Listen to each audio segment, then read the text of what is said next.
This is Hannibal here from the Hannibal TV on YouTube with a Money in the Bank wrap up report with the results and fallout.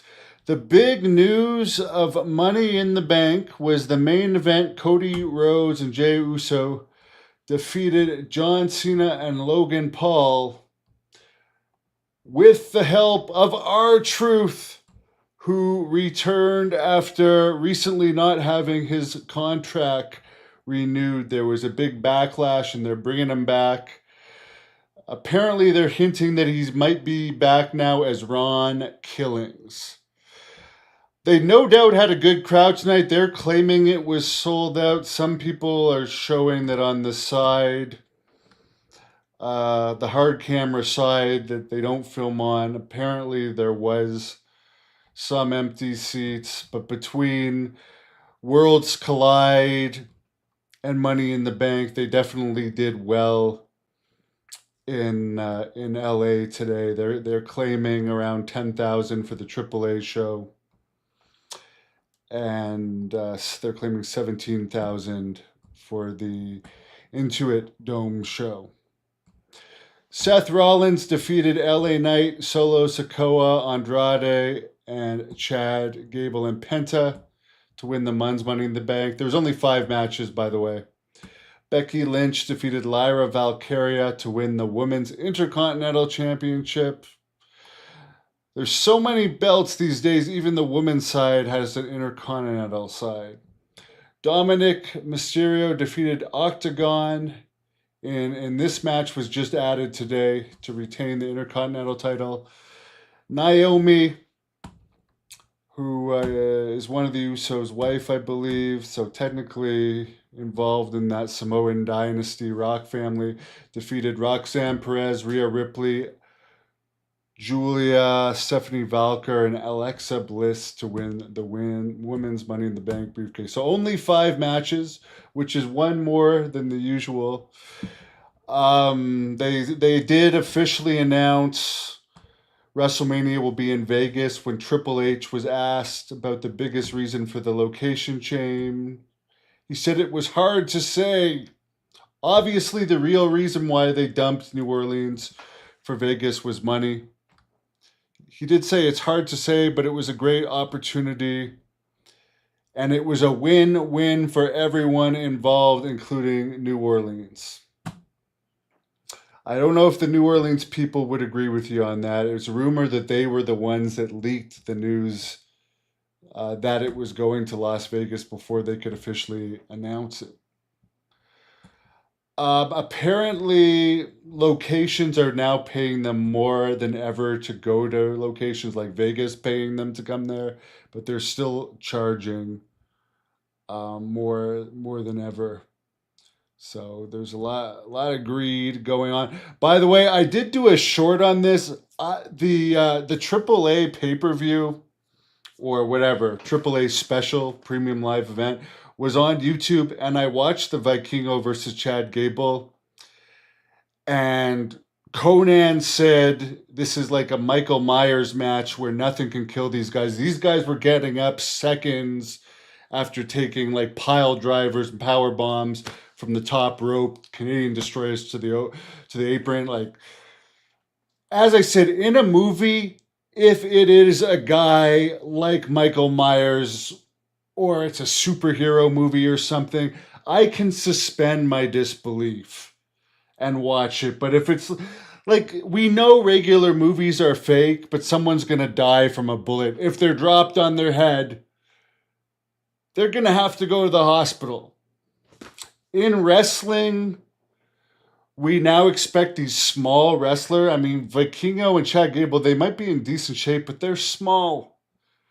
They can take this punishment that would literally kill taking a pile driver or power bomb off the top rope would kill a normal person. They're kicking out of it 5 seconds later, then doing other moves off the top rope through tables like 2 minutes later. So to me, it just takes me right out of it. If you've never been in a real fight, and you love acrobatics and you don't care because you're going to say, well, it's wrestling, it's supposed to be fake. They don't have to pretend it's real. Then good for you, but there's got to be some element of reality to me. And honestly, they're wondering why their ratings are dropping and they're doing less events than ever. That's a fact. They're doing less events than ever because normal people are going to watch that and be like, oh my God, this is fake. How can you watch this fake bullshit? That's just what normal people are going to do. And I can't even defend it anymore. All I can say is I don't watch it either.